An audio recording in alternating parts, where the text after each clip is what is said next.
How you doing, guys? Today I continue to work on little tidbits on my 857 Little Mule. If you're familiar with the tractor, you know that a long time ago, a couple years ago, I made a Flowmaster muffler, or copied a Flowmaster muffler for this tractor, so it would have basically a really cool sound. And this muffler performs perfectly. This thing sounds amazing with a big block Kohler. It started off with the 10 horsepower motor, sounded awesome, and now with the 16 it sounds just as good. But the one thing that always kind of bothered me about this exhaust system and muffler that I made is this. Not so much the downpipe. I think the downpipe actually looks pretty cool. You know, comes off the motor, goes down, around, and underneath the tractor to the muffler, which is right there. The one thing that I never liked about the muffler is I kind of went overboard with the size of the exhaust tip right there, number one, and number two, where it exits. Now, it looks cool, but I like to get on my tractor by swinging my right leg over the tractor. That always puts my left leg basically right at the exhaust exit. Now, I guess it's just getting a little bit nitpicky, but I don't know. It's a pain in the neck. I don't like getting on the tractor with the thing running and that thing thumping away on my leg when I'm trying to get on the tractor. I guess I'm getting old, so to speak. So one of the things I wanted to try to do, and I don't know if it's going to work, so this is another one of those trial run things. I always wanted to take the muffler from the 416 that I took this motor and ultimately the transmission out of. I always wanted to take that 416 muffler and modify it into a Flowmaster muffler and then mount it where it would have been on the 416. So in other words, the muffler would stay up high and the forward exit would be like right in this position. Now, because I moved this engine back when I originally designed this tractor, in other words, I moved it back about an inch and a half or so, I'm pretty sure I'm going to be able to get the 416 exit, muffler exit, to be, you know, inside, it won't interfere with the hood. So let's go inside, let's take a look at the 416 muffler, and essentially what I'm going to need to do to it in order to turn it into a Flowmaster muffler. With the 416 muffler in the vise, basically I just use the engine support to hold it in place while I show you this muffler. You can get the general layout of what the muffler on a 416, even a 300 series tractor, they look like. They're basically a tube with two ends and a heat shield. And they have this really cool exit, which I always liked. I always kind of thought those things were pretty cool looking. So, in order to get this thing to be like a Flowmaster muffler, I'm going to have to basically hollow out all of the internals and save essentially just the case and the heat shield, and everything else is going to go. To do it, I don't know exactly where I'm going to cut the canister open in order to get everything out of it. But I do know things like this strap here, that's going to go because I'm going to relocate that in a new place in the muffler. I'm going to take the heat shield off, but I am going to put it back on, so I don't really want to mess around with these clips or the little tangs that are welded to the muffler case. I don't want to mess with those because ultimately what I'm thinking about is having the new muffler ceramic coated, and then I'll have the heat shield probably powder coated glossy black, or maybe semi-flat black. I don't know yet, but I think that's the color combination. One thing I want to show you is when we spin this thing around and we get the flashlight and we look inside it. Let's see if we can do this. There we go. You can see the restriction of this muffler. All those little holes where the gases have to go. And that's good for making it quiet, but when it comes to airflow and sound, that's bad for what I'm looking to do. So I think I'm going to cut it somewhere, like maybe somewhere right along. I don't really want to mess with this edge, only because I want it to look as factory as I possibly can. So I'll probably cut it somewhere right around here. I'll probably cut it over on this side along here, and maybe a little bit lower, and then peel this this section away. So that way I can hollow out the inside of the canister itself. When I put it all back together, I ultimately want it to look like an original Kohler wheel horse muffler. I don't want it to look like, you know, a modified muffler. So to the best of my ability, I want the back to look like this, I want the side to look like this, and I want the front of it to look like that. As to the attachment to the motor, that might have to be a little bit modified on the basis that this muffler, I think, is going to have to be about 1 inch to 1.25 inches out away from the motor than a stock 400 series. And the reason for that is where my 857 hood lies. And I don't want to touch the hood. I want it to look stock like it was meant to be there, but also give a really good sound. So the first thing I'm going to do is I'm going to get the heat shield off it. I am going to cut this bracket off. It's just 2 welds. I'll just maybe get the hacksaw or the die grinder and just come right up here, separate that, and then figure out where I want to cut the back side of the muffler open. All right, let me get to work. So with the bracket cut off, you can see that unfortunately I tore into the case just a little bit. I got a little bit anxious and I used the old metal fatigue process in order to take it off, and it pulled a little chunk of the case off, which is not that big of a deal. I'll lightly grind it down and touch it up, but I'm trying to be as surgical as possible. In other words, I used my hacksaw to cut through the weld. I don't want to really tear into this until I know that the piece that I'm cutting into I am definitely not going to use. One of the things I wanted to show you is that I took a piece of sandpaper and started to sand the back side of the muffler. This is where I'm going to make my cut to open it up. And instantly, as you can see right here and right at the tip of my finger, there is a spot weld, and this must be a baffle that's on the inside of the muffler. Ultimately, I'm going to rip it out, but I want to kind of think about how I'm going to cut this. I'm probably going to try to drill out this spot weld first.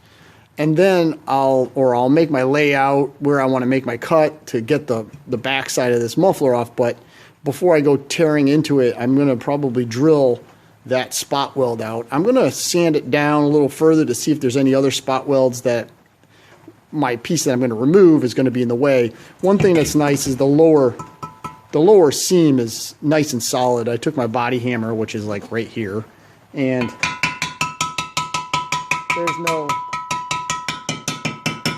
there's no soft spots. So I might actually come down about here with the cut, so that way I can weld, when I weld this back piece back on, I'm welding to a little bit more substantial area than just the thin sheet metal. All right, let me figure out where I'm going to cut this thing, and I'll be back. With a couple of the spot welds drilled, as you can see, I cut the sides along a line either side with my hacksaw, and then I took my die grinder right over there with a thin cutoff wheel and I ran it down the sides, top and bottom if you want to call it. And there was another spot weld on the opposing side that I started to drill, but I thought I didn't need to drill it. At the end of the day, I did need to drill it because I tore a little hole in it, as again, getting a little anxious and doing the old metal fatigue. But here's the inlet of the muffler, so we can take that right off, and we can see that the gases are put through there, enter here, and then they go to this kind of block off area with these little air holes. So that's pretty darn restrictive. So we're going to have to deal with that. Essentially, what happens is the gases go into this chamber. It's kind of interesting. It's a chambered muffler. It goes into this chamber, and then through this exit, because this is the actual exhaust pipe, goes into this chamber through another set of air holes, because this is closed. There's no opening. And then it is forced into this chamber where it goes through these additional holes, and then ultimately out the exhaust exit. So with that, what I think I'm going to do, I want to get all this out of here. I'll probably have to cut this pipe. I might cut this pipe as close as I possibly can to the exit. I don't know yet. I'm going to think about this before I go any further. Obviously, this, I'm going to drill out the spot welds, so that way at least that's free. This is definitely going, without a doubt. This is obviously going to go too. I've got to figure out what I'm going to do with the inlet, but this piece is definitely on its way out. The inside of the muffler is actually in pretty good shape. It's not as rusted as I thought it was going to be. It's not crusty. There was a lot of debris at the bottom of it, you know, carbon and some rust. Let me get my flashlight, see if we can do this. So when we take a look inside, it actually looks pretty good. You know, there's some carbon residue around, but I'm quite happy with this. All right. Next thing is to get this thing cleared out. After about an hour of some cutting and some drilling, I was able to get the guts of the muffler out and obtain basically what I consider a clean slate of the canister. I'm thinking that I'm going to turn this into like a 2-chamber Flowmaster muffler, or Flowmaster style, let's put it that way. It's not going to be a real Flowmaster design. I'm going to have to make some sort of, the inlet's going to have to come in and bend back, so that way it enters into the first chamber, which will be in the back of the muffler, with the gases kind of then being redirected forward to the exit over on this end, which will probably be the second chamber. I have to do that because the way this muffler is designed, and also the way it would situate normally on a tractor, is basically the inlet and the exit are at the same end of the muffler. So we'll have to do a little finagling inside there. I'll have a manual bent pipe that'll bend around to get the gases to the back. I'll put a divider with some big huge exits in it, so that way the gases can escape fairly easily and be a lot less restrictive than the original muffler or the original internal design. Essentially, there's all the junk that was in that muffler. We have this is the inlet. This is part of the inlet right there. This is that. This was the original exhaust piece. That was the other piece that where the gases came in. So all this stuff is going in the trash. We're not going to need any of this. It's all junk. I may reuse this. I may actually rebend this and use this as my back stand. So I'm not going to throw away the brace yet. All right, so what's next? The next thing I want to do first is I want to this is the original cast iron elbow that's on the Magnum engine. I want to be able to make the coupler first to that. With that, I'll be able to then figure out the length of pipe that I need to get to the muffler, into the muffler, and then that way I can kind of tack weld it together, fit it on the tractor, see exactly where the muffler is going to sit. Once I do that, then I'll start making the chambers. With the exhaust elbow in the vise, I am now going to try to make a nicer coupler than I did for the last exhaust system. The last exhaust system, the coupler was really something that I didn't like. It looked awkward. So I'm going to try my best not to do that again. I ran to the auto parts store. I got this exhaust adapter. Basically, it is 1.5 inch inner diameter by 1 3/8 outer diameter. And the reason why I went with this adapter in general is it is a little loose on the exhaust manifold itself, or elbow, but the exit is equal to the pipe that I have, so I can actually, butt weld and grind that down real nice. To make up the slack in the adapter, and let's just take our ruler here real quick. We'll line it up. Oh, excuse me, sorry. We'll line it up on the 2. Maybe we can get this thing to a thing. It's actually 1 3/8. I know it's blurry. You can't see that. I apologize. But it is 1 3/8 outer diameter. This is obviously 1.5 inches. There we go. I guess once you get your hand out of the way. Yeah, it's like 1 inch, and what is that? Almost 1 5/8 inches. Oh, or excuse me, the inner diameter is 1.5 inches. So we got to take up some slack. And what I'm going to do is I'm going to use this piece of sheet steel.